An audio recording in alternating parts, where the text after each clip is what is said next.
बिस्मिल्लाहिर्रहमानिर्रहीम। अस्सलाम वालेकुम डियर स्टूडेंट्स। मैग्नेट्स हमेशा से कदीम ज़माने से इंसान को बहुत ज़्यादा मशहूर करते आए, हैरान करते आए कि ये कैसे पत्थर हैं, ये कैसे सब्सटेंसेस हैं जो लोहे से, निकल से, कोबाल्ट से बनी हुई अशिया को तो अपनी तरफ खींचते हैं, लेकिन उसके अलावा जो मटेरियल्स हैं उनकी तरफ किसी किस्म की अट्रैक्शन या रिपल्शन जो है वो क्रिएट नहीं करते। सेम इसी तरह बाद में तहकीक से ये पता चला कि हमारी ज़मीन तो खुद बज़ाते खुद एक बहुत बड़ा मैग्नेट है और इसकी मैग्नेटिक फील्ड जो है वो मैग्नेटोस्फेयर तक एग्जिस्ट करती है। और अल्लाह का कानून या अल्लाह की कुदरत ये है कि ये ज़मीन की मैग्नेटिक फील्ड जो है ये हमें सूरज की मुज़र शुआओं से या मुज़र पार्टिकल से बचाती है। ये सब कुछ कैसे होता है, मैग्नेट्स कैसे काम करते हैं? मैग्नेट्स में आप सिंपल थ्योरी तो जानते हैं कि मैग्नेट्स में एक नॉर्थ पोल होता है और एक साउथ पोल होता है। नॉर्थ से मैग्नेटिक फील्ड लाइंस इमर्ज होती हैं और एंड होती हैं साउथ पर। सिमिलरली दो सेम पोल्स आमने सामने आए, जैसे नॉर्थ के सामने नॉर्थ आएगा तो ये एक दूसरे को रिपेल करेंगे। दो ऑपोजिट पोल्स आमने सामने आएंगे तो ये एक दूसरे को अट्रैक्ट करेंगे। द ग्रेटेस्ट डिस्कवरी वॉज कि जब क्रिश्चियन हैंस ऑर्स्टेड ने एक एक्सपेरिमेंट परफॉर्म किया जिसमें वो अपने स्टूडेंट्स को एक इलेक्ट्रिकल कंडक्शंस का प्रैक्टिकल जो है वो करवा रहे थे कि एक बैटरी है, एक कंडक्टर है, उस कंडक्टर में से पास करता है करंट। व्हाट ही ऑब्जर्व्ड, उस कंडक्टर के करीब कुछ कंपास नीडल्स पड़ी हुई थी जो करंट गुजरने से पहले जमीन की मैग्नेटिक फील्ड के साथ ओरिएंटेड थी, यानी सबकी डायरेक्शन जमीन की मैग्नेटिक फील्ड के साथ ओरिएंटेड थी। व्हाट हैपेंड कि जैसे ही कंडक्टर में से करंट पास किया, सब के सब कंपास नीडल्स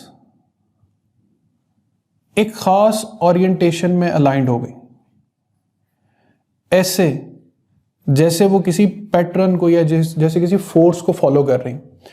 और इस सारे पैटर्न को अगर हम कनेक्ट करके देखें तो इस करंट कैरिंग कंडक्टर के गिर्द एक मैग्नेटिक फील्ड सराउंड हो रही थी और उस मैग्नेटिक फील्ड को हम फिर नाम देते हैं मैग्नेटिक इफेक्ट ऑफ करंट का।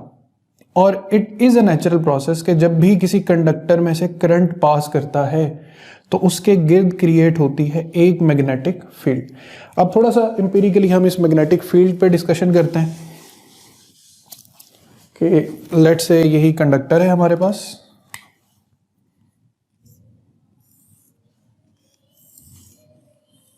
ठीक, और इसमें से पास करता है करंट।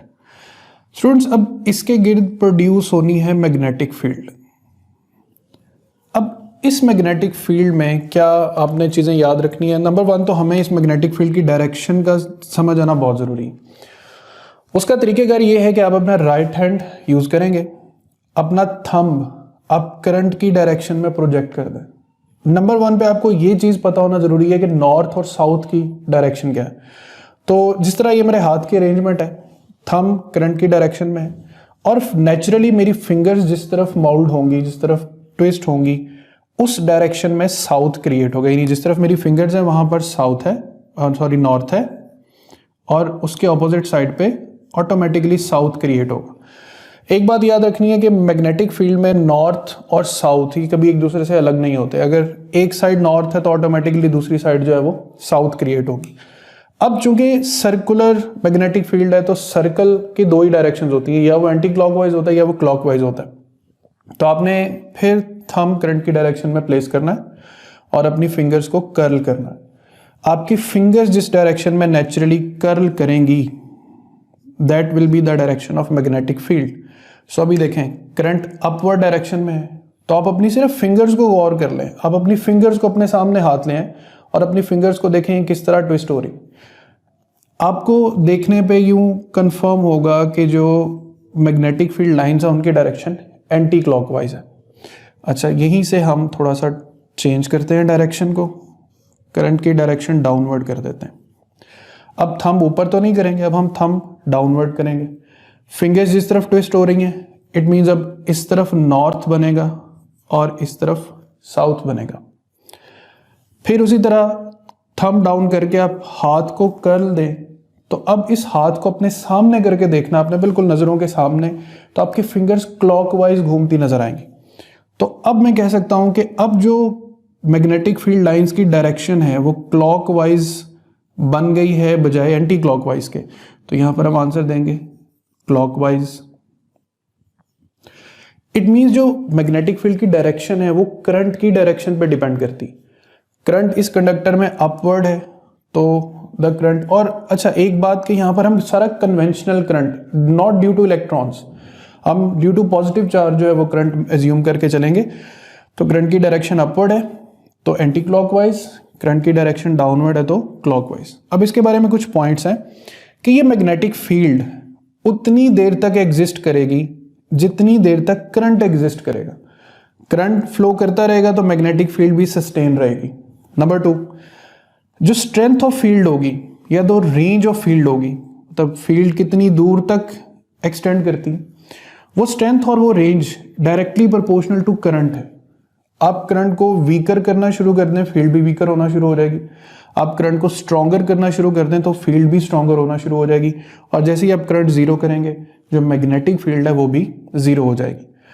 अब एक चीज कंफर्म हो गई कि कंडक्टर्स जो हैं वो अपनी मैग्नेटिक फील्ड्स प्रोड्यूस करते हैं। सो बुक में एक इंपॉर्टेंट टॉपिक है the force between parallel conductors, कि अगर दो करंट कैरिंग कंडक्टर्स को हम आमने सामने प्लेस कर दें बिल्कुल पैरेलल, तो उनके दरमियान फोर्स ऑफ अट्रैक्शन और रिपल्शन ये एग्जिस्ट करेगी। फॉर एग्जांपल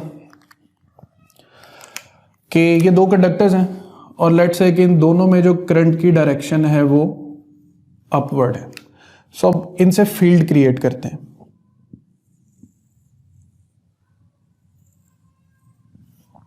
अब करंट की डायरेक्शन अपवर्ड है तो ये फील्ड भी एंटी क्लॉकवाइज और ये फील्ड भी एंटी क्लॉकवाइज। तो यहां पर एंटी क्लॉकवाइज सर्कल्स बना देते हैं। ऑलराइट, अब यहां पर एक न्यू आइडिया मैं दूंगा आपको कि लेट्स से अगर हम इन कंडक्टर्स को टॉप से ऑब्जर्व करते हैं तो हमारे लिए जो करंट है वो आउट ऑफ द पेज है, यानी यहां से देखने पर हमें यूं लगेगा कि करंट इसमें से बाहर आ रहा है। तो आउट ऑफ पेज को हम डॉट साइन से रिप्रेजेंट करते हैं। यहां पर भी हम टॉप व्यू लेंगे तो यहां पर भी हम डॉट से रिप्रेजेंट करेंगे। अब ये जो मैंने यहां पर सर्कल्स बनाए हैं ये बेसिकली कंडक्टर का कौन सा व्यू है, ये कंडक्टर का टॉप व्यू है। यहां से आपको अट्रैक्शन रिपल्शन समझाना जरा आसान हो जाएगा। देखें, करंट की डायरेक्शन ये थंब और ये डॉट दोनों बाहर की तरफ, ये फिंगर्स की रोटेशन, तो आपके पास जो करंट की वजह से मैग्नेटिक फील्ड प्रोड्यूस हो रही है वो एंटी क्लॉकवाइज प्रोड्यूस हो रही। यहां तक क्लियर। सिमिलरली दूसरे कंडक्टर से भी फील्ड ड्रॉ कर लें। Current out of the page है, फिंगर्स रोटेट एंटी क्लॉकवाइज कर रही हैं।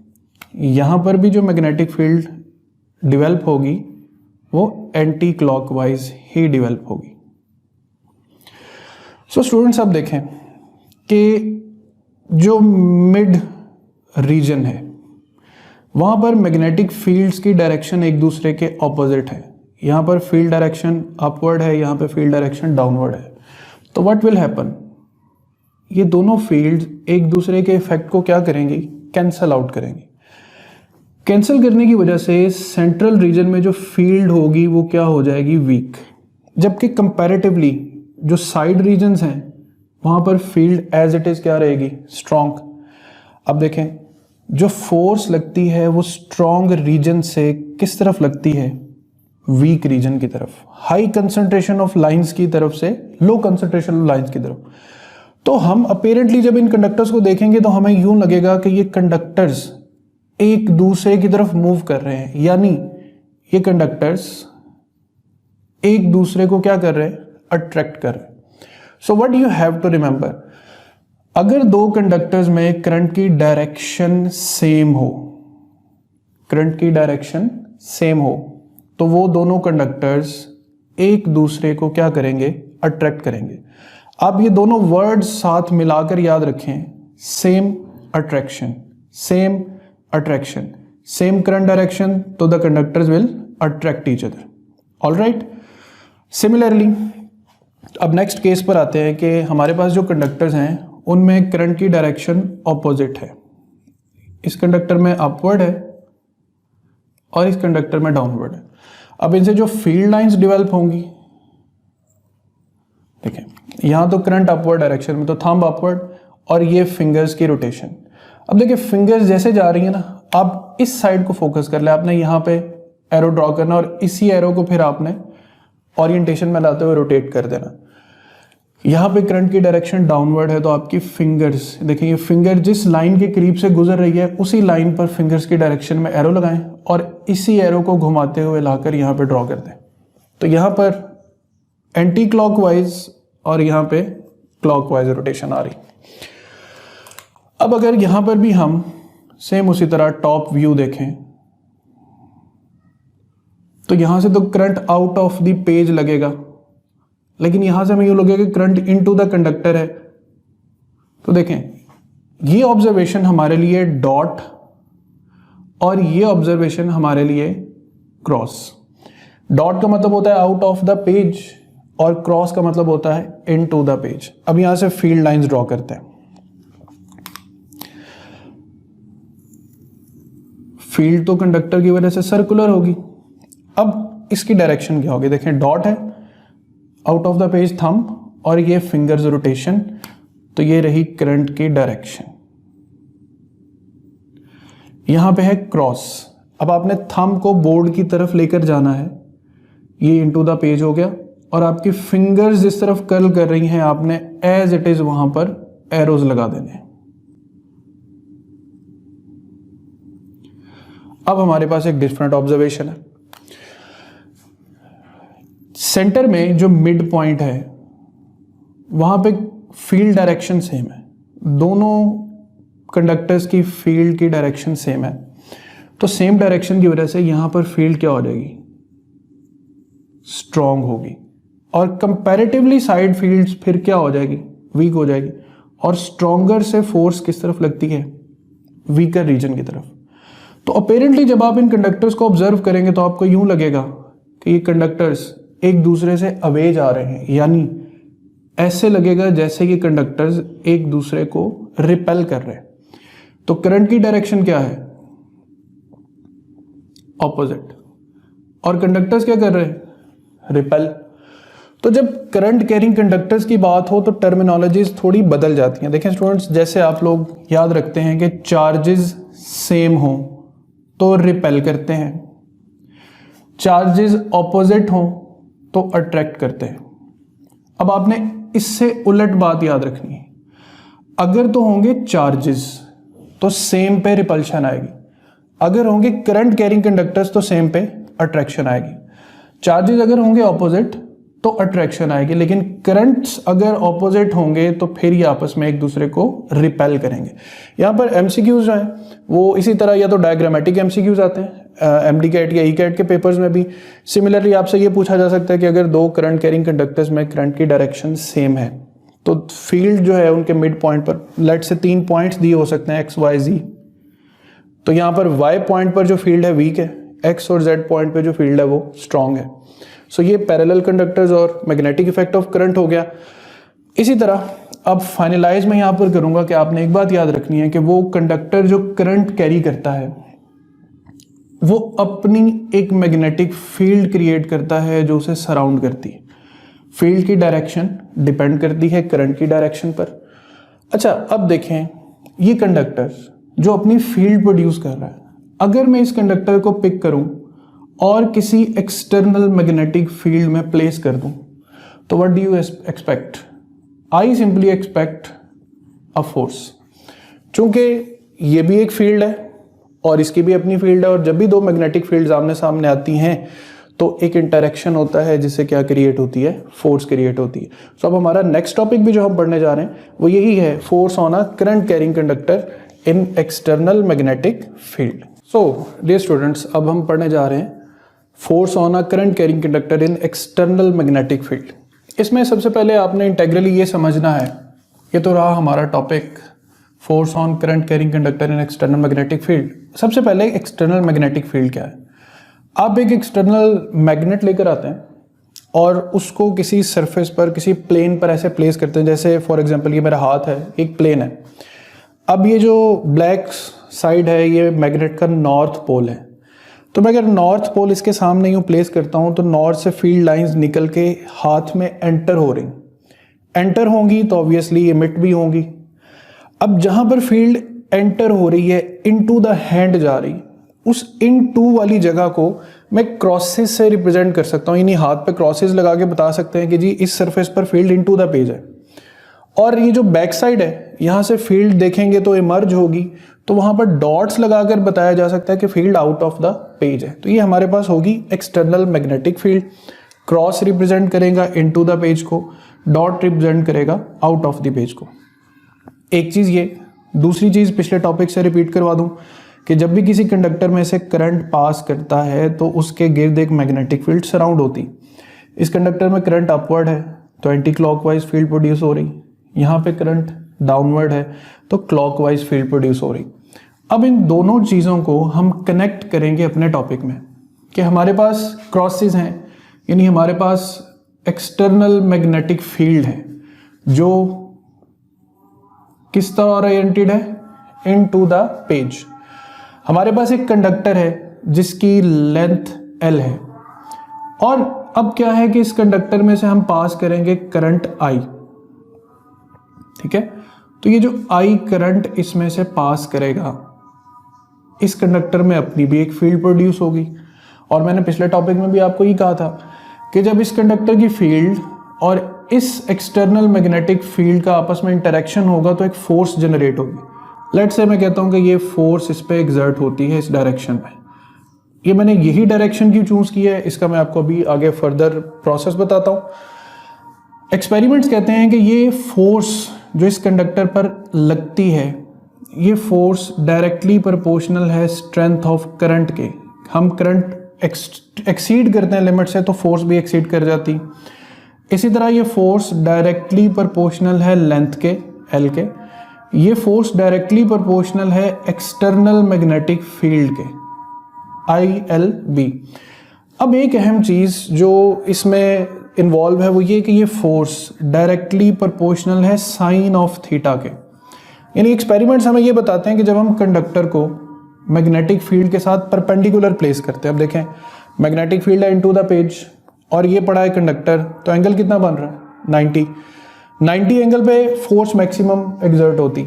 लेकिन ये एक्सपेरिमेंट करके देखा गया कि लेट्स से ये लाइन रिप्रेजेंट करती है मैग्नेटिक फील्ड B को और ये करंट कैरिंग कंडक्टर है। अब दोनों पैरेलल हैं, दोनों में एंगल कितना बन रहा है 0 डिग्री। इस ओरिएंटेशन में कंडक्टर को रख के एक्सपेरिमेंट किया गया तो उस पर कोई फोर्स एग्जर्ट नहीं हुई, F was equal to 0। सो हमें ये प्रोपोर्शनैलिटी अंदर ऐड करनी पड़ी कि फोर्स साइन थीटा के प्रोपोर्शनल है। सब प्रोपोर्शनैलिटीज को इकट्ठा करें तो F is proportional to ILB sine theta.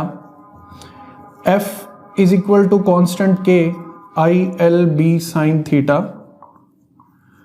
K की वैल्यू न्यूमेरिकली इक्वल्स टू 1 है तो F is equal to ILB sine of theta. अब यहाँ पर चूंकि क्लियर है साइन 90 डिग्री है तो साइन 90 होता है 1, तो हमारे पास फोर्स क्या बचेगी F is equal to ILB। So ये फॉर्मूला है मैक्सिमम फोर्स का जब भी किसी कंडक्टर में से क्या पास करेगा, करंट पास करेगा। अब इसी मैग्नेटिक फील्ड को हम यहाँ से डिफाइन करते हैं, ये जो एक्सटर्नल फील्ड है F is equal to ILB, so B is equal to F over IL। अब आपने बताना है यूनिट्स। फोर्स का यूनिट क्या होता है न्यूटन, करंट का एम्पेयर, लेंथ का मीटर। तो B is defined as newton per ampere per metre.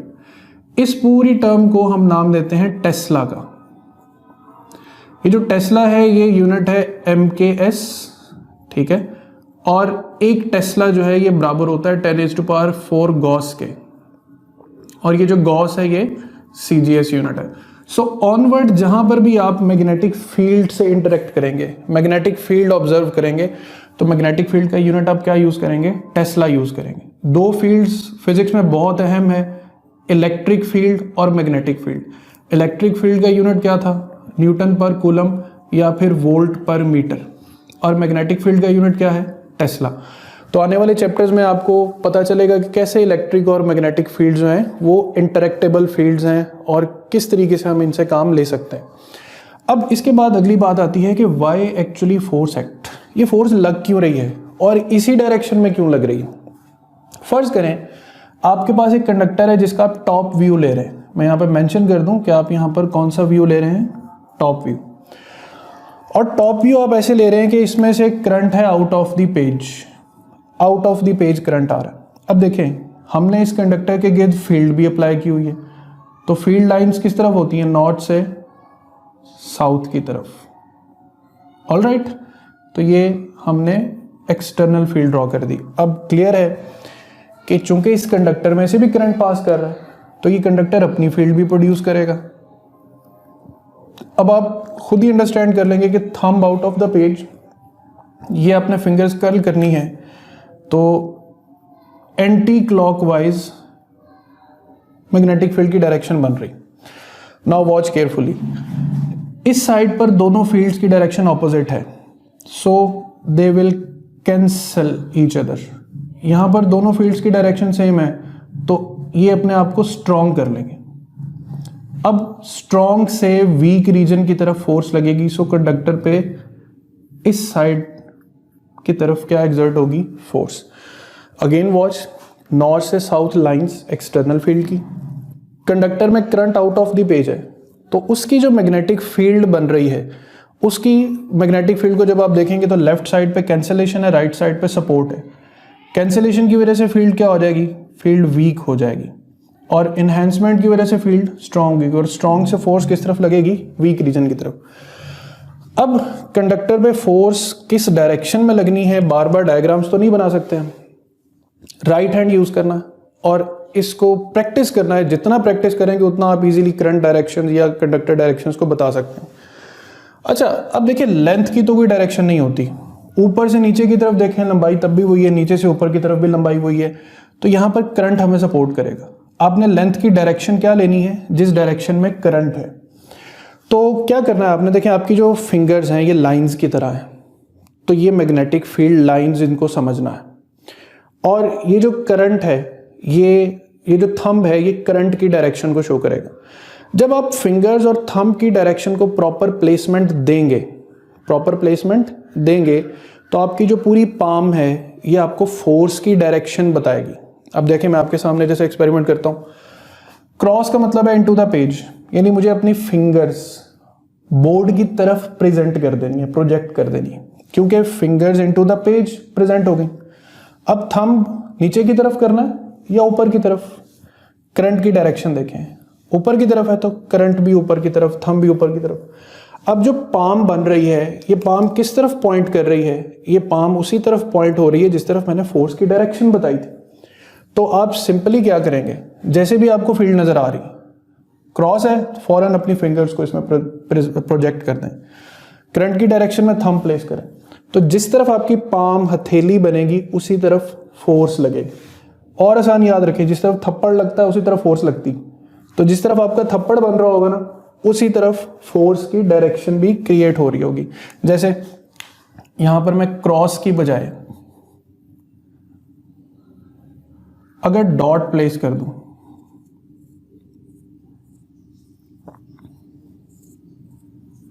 ठीक है, तो अब मैं फिंगर्स इनटू नहीं, अब मैं fingers out of the page लेकर आऊंगा। थंब उसी तरह करंट की डायरेक्शन में, और देखें जिस तरफ पाम जा रही, अब ये फोर्स इस तरफ से डायरेक्शन चेंज करके इस तरफ अपना रुख कर लेगी। तो याद रखें कि लेंथ और मैग्नेटिक फील्ड में से कोई एक वेक्टर भी अपनी डायरेक्शन चेंज करेगा तो फोर्स अपनी डायरेक्शन चेंज करेगी। सिंपल क्रॉस प्रोडक्ट के रूल्स हैं ये, कि अगर दो में से एक वेक्टर अपनी डायरेक्शन चेंज करे तो आंसर भी अपनी डायरेक्शन चेंज करेगा।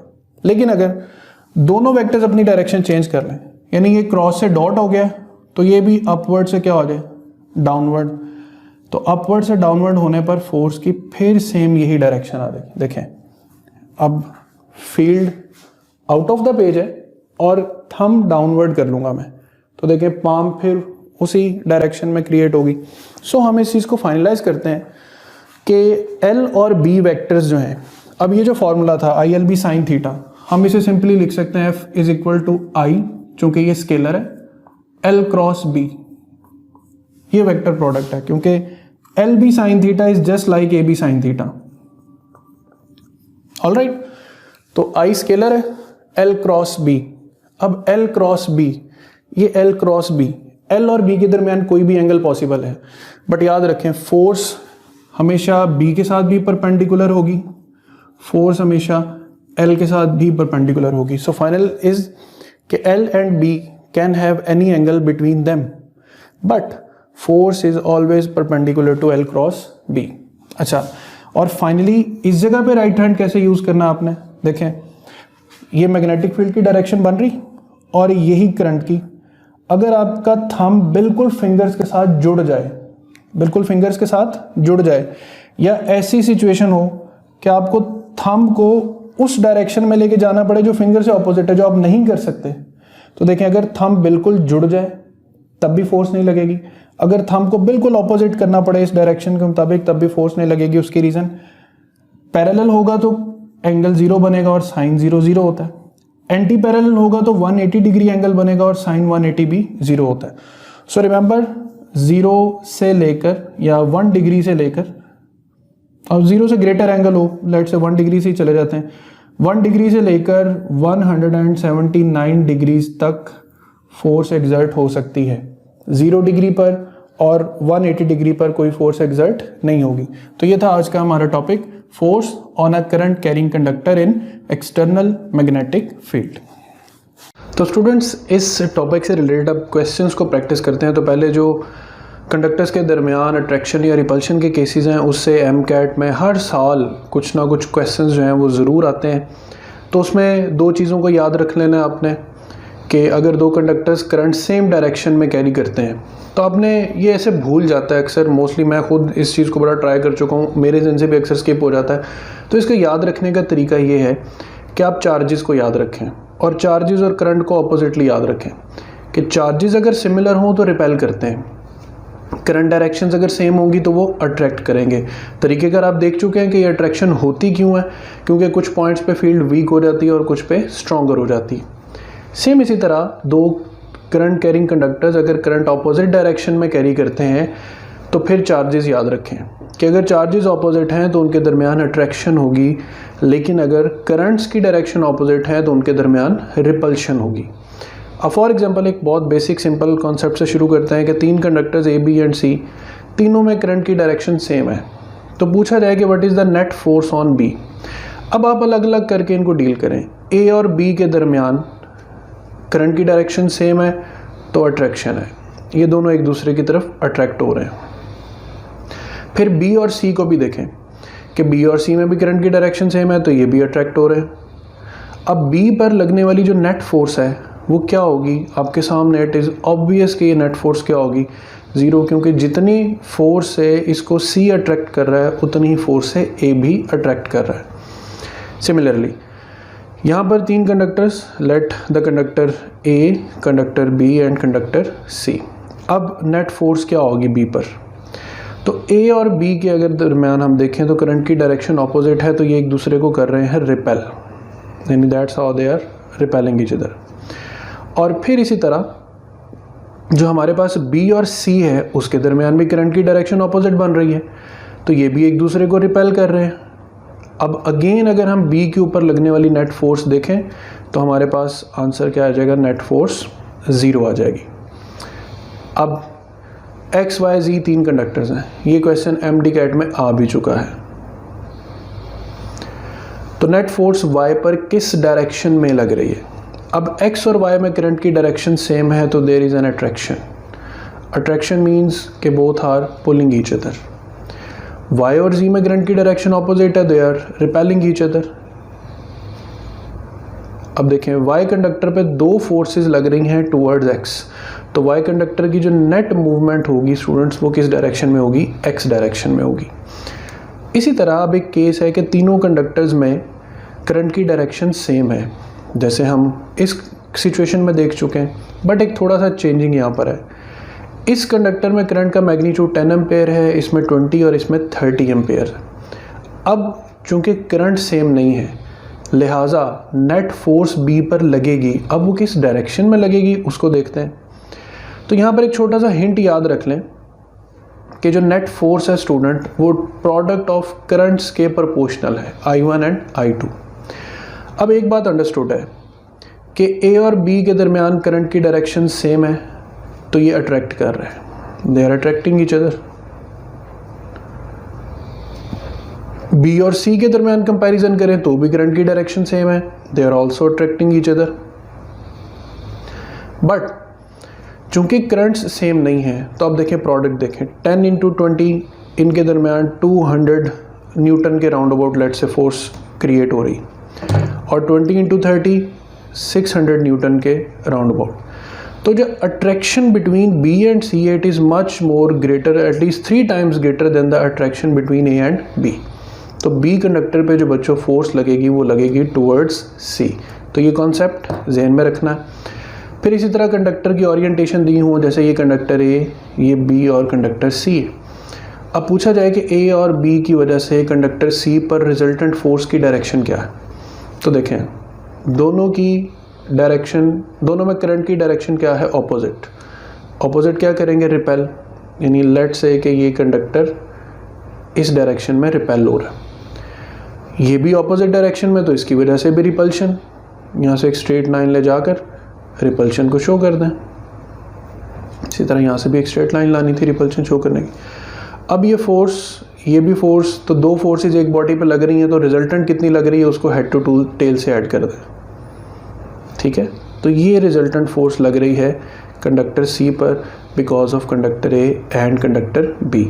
तो आपने देख लिया होगा कि ऐसे क्वेश्चंस का मेन हिंट सारे का सारा क्या है, द करंट अगर सेम डायरेक्शन में होगा तो वायर्स अट्रैक्ट करेंगी, ऑपोजिट डायरेक्शन में होगा तो वायर्स एक दूसरे को अट्रैक्ट करेंगी। सिमिलरली स्टूडेंट्स, फिर इसी तरह concept of weakness and strength का भी क्वेश्चन आ जाता है कि लेट से दो कंडक्टर्स हैं, दोनों में करंट की डायरेक्शन सेम है। अब सेम डायरेक्शन में दरमियान में अट्रैक्शन है, ठीक है। तो पूछा जाएगा कि आपको 3 पॉइंट्स दे दिए जाएंगे, लेट से point A, point B and point C, और पूछा जाए किन पॉइंट्स पे फील्ड वीक होगी और किन पे स्ट्रांग होगी। अब चूंकि करंट्स की डायरेक्शन क्या है, सेम मैनर में आपने देखा कि अट्रैक्शन हो रही है, अट्रैक्शन हो रही है जिसका मतलब है कि सेंटर में फील्ड वीक है, यानी पॉइंट B पे फील्ड वीक है और A और C पे फील्ड स्ट्रांग है। और यहीं अगर हम करंट की डायरेक्शंस को अपोजिट कर दें और फिर A, B और C पॉइंट्स में से पूछा जाए कि किस पॉइंट पे फील्ड कितनी है, तो स्टूडेंट्स चूंकि अपोजिट की वजह से रिपल्शन होगी, तो रिपल्शन के मतलब है कि सेंटर में फील्ड क्या होनी चाहिए, स्ट्रांग होनी चाहिए। ऑलराइट, तो स्ट्रांग यहाँ भी वीक और यहाँ भी वीक हो जाएगी।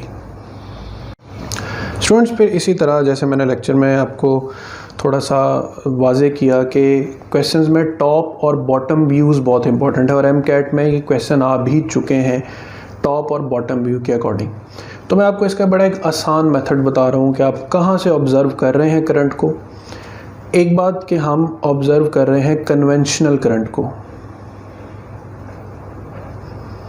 कन्वेंशनल वो करंट जो पॉजिटिव टू किस तरफ होता है, नेगेटिव। जो नेगेटिव टू पॉजिटिव होता है स्टूडेंट्स, उसके लिए वर्ड इलेक्ट्रॉनिक करंट यूज़ होगा। तो क्वेश्चन में इस बात का भी ध्यान रखना है कि अगर वो सिंपल करंट या कन्वेंशनल करंट कहेगा तो ये पॉजिटिव टू नेगेटिव है।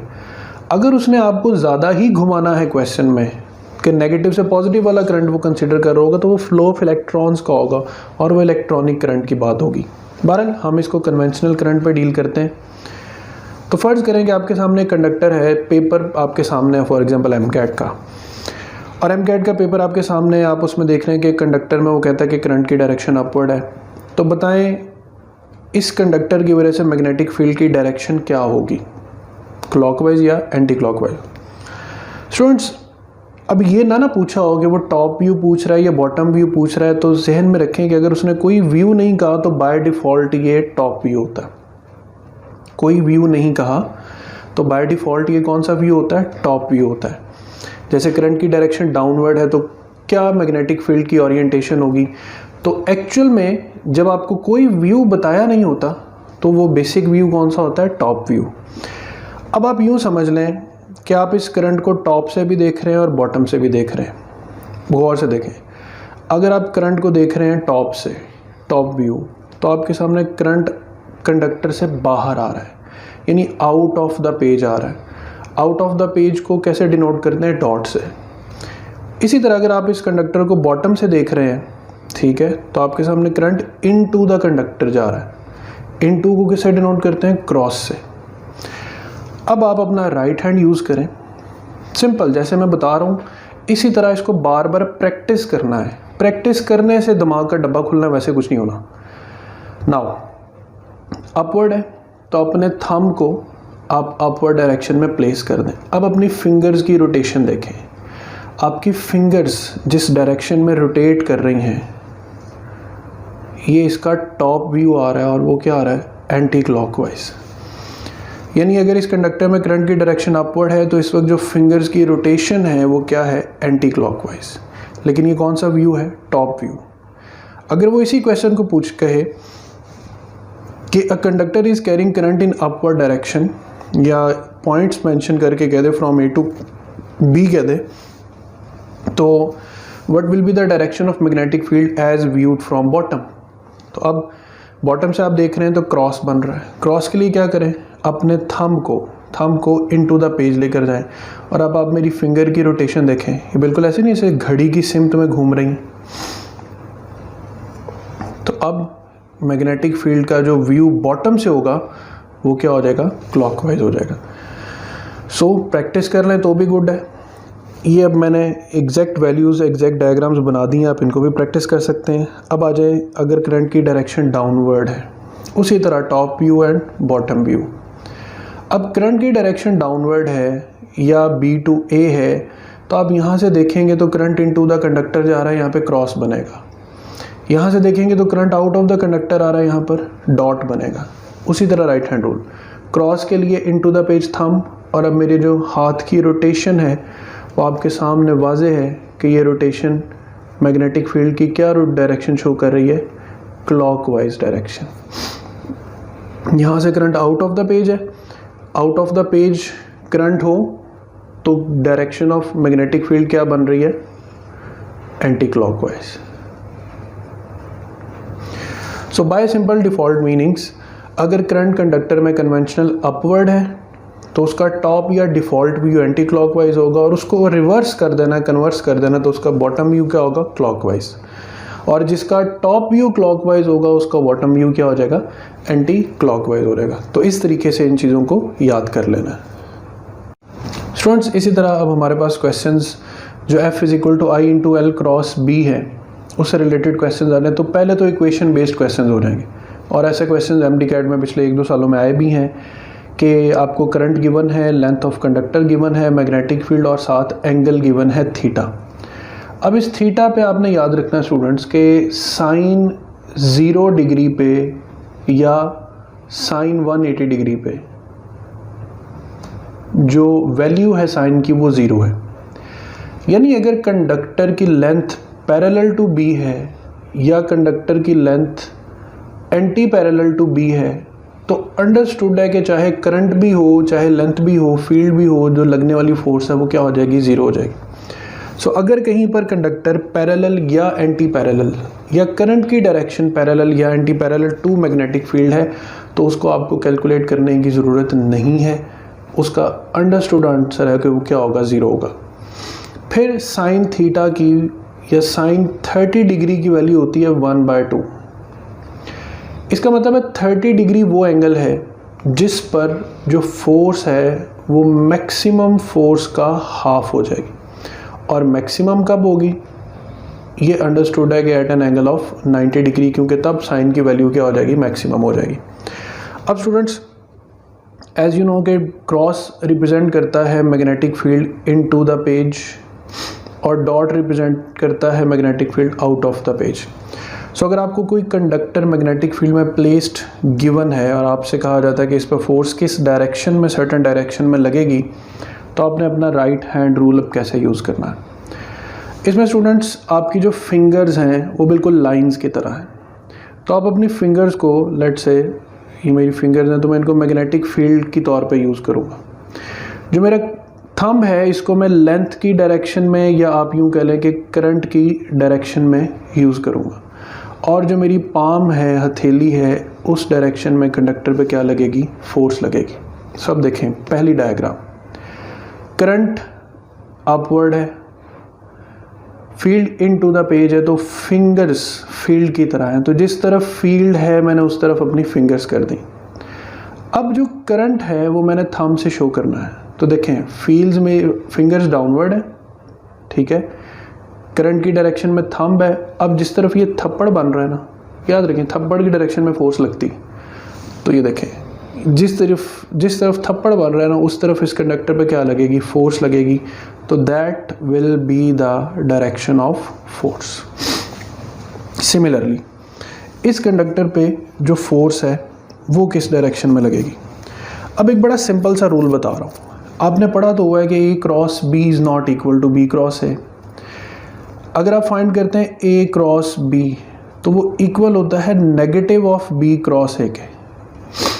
तो अगर आपने लेंथ या करंट की डायरेक्शन को एग्जैक्ट रिवर्स कर दिया है तो स्टूडेंट्स फोर्स की डायरेक्शन भी क्या हो जाएगी, रिवर्स हो जाएगी। तो रिमेंबर, अगर आप दो वेक्टर्स L और B में से किसी एक को रिवर्स कर देंगे तो फोर्स की डायरेक्शन भी रिवर्स हो जाएगी। यानी फोर्स अभी लग रही है लेफ्ट साइड की तरफ, करंट की डायरेक्शन रिवर्स हुई तो फोर्स आ जाएगी राइट साइड की तरफ, ठीक है।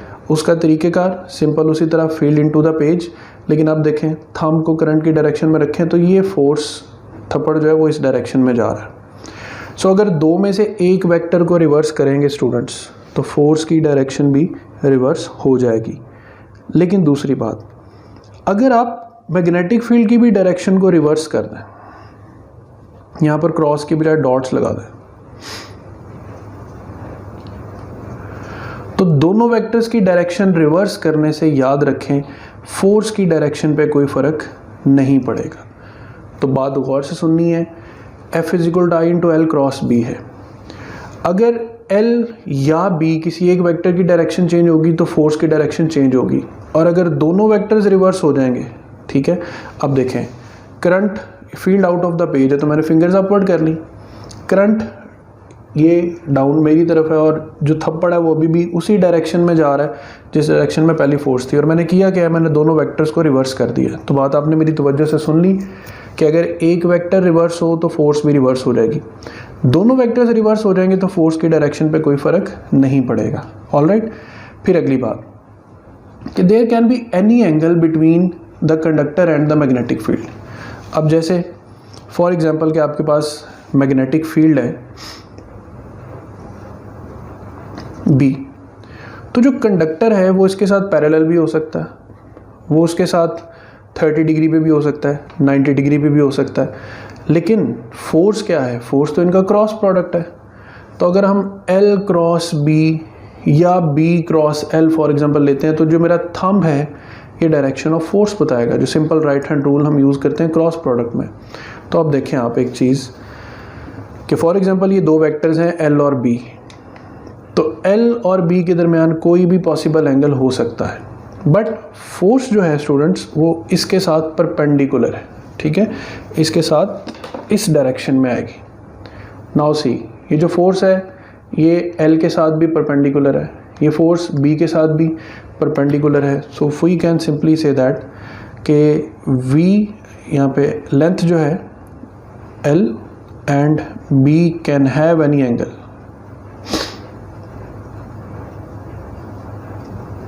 but force is always perpendicular to L, force is always perpendicular to B, and even force is always perpendicular to the plane that contains L and B. Alright, अब इस पे ज़रा verify करें किस तरफ फोर्स लगेगी। फील्ड इनटू द पेज है, current की ये डायरेक्शन और थप्पड़ ये अपवर्ड डायरेक्शन में जा रहा है, तो towards the top of the page यहाँ पे आंसर आ जाएगा। सेम इसी तरह यहाँ पर फील्ड इनटू द पेज है, ये करंट की डायरेक्शन है, तो towards the bottom of the page इस पे फोर्स का आंसर आ जाएगा। यहाँ पर आप देख रहे हैं कि फील्ड इनटू द पेज है, current out of the page है, तो ये एंटी पैरेलल केस बन रहा है। अगर ऐसा हो कि कंडक्टर में करंट की डायरेक्शन भी अपवर्ड हो, मैग्नेटिक फील्ड भी अपवर्ड है, तो ये पैरेलल केस आ जाएगा। इन दोनों केसेस में जो फील्ड की डायरेक्शन है वो क्या हो जाएगी, ज़ीरो हो जाएगी। और ये सिंपल वही केस जो मैंने यहाँ पे आपको रिक्रिएट करके दिया कि that will be the direction of force. तो डायग्राम्स बना के उनको अच्छे से अपने पास प्रैक्टिस करेंगे स्टूडेंट्स, तो ये आपको इससे जो है वो हेल्प मिल सकती है। सिमिलरली ये भी एक ओरिएंटेशन है कि ये मैग्नेटिक फील्ड लाइंस शो की हुई हैं, ठीक है। और यहाँ पर आपको एक कंडक्टर शो किया हुआ है जिसमें current direction out of the page है, और ये कंडक्टर इसमें current direction into the page है। अब इन पे फोर्सेस किस तरफ लगेंगी, अगेन राइट हैंड रूल कि अपनी फिंगर्स को बी की डायरेक्शन में प्लेस कर दें। अब अगर इसको सॉल्व करें तो करंट अपवर्ड होगा, तो इस कंडक्टर पे फोर्स किस तरफ लग रही है, towards the top of the page. और यहाँ पर फील्ड लाइंस तो वही है, बट अब थंब हमने नीचे की तरफ रखना है, तो इस पे फोर्स लग रही है towards the bottom of the page. ठीक है स्टूडेंट्स, तो यहाँ पर कुछ बेसिक रूल्स जो हैं वो मैंने आपको बताए हैं कि फोर्स की डायरेक्शंस के बारे में एहतियात रखनी है कि जब तक ज़ीरो के अलावा कोई एंगल ना हो, ठीक है, फोर्स जो है वो तभी लगेगी जब एंगल अदर देन 0 या 180 डिग्री होगा। अदरवाइज जो फोर्स है वो कंडक्टर पे एक्ट नहीं करेगी। तो फोर्स एक्ट करने की शर्त ये है कि theta should not be equal to either 0 degree और theta should not be equal to either 180 degree. ठीक है, तो यहाँ तक स्टूडेंट्स ये एक टॉपिक और उसके प्रैक्टिस क्वेश्चंस। इंशाअल्लाह अगले लेक्चर में जल्द हाजिर होंगे। अपना ख्याल रखिएगा। अल्लाह हाफिज़।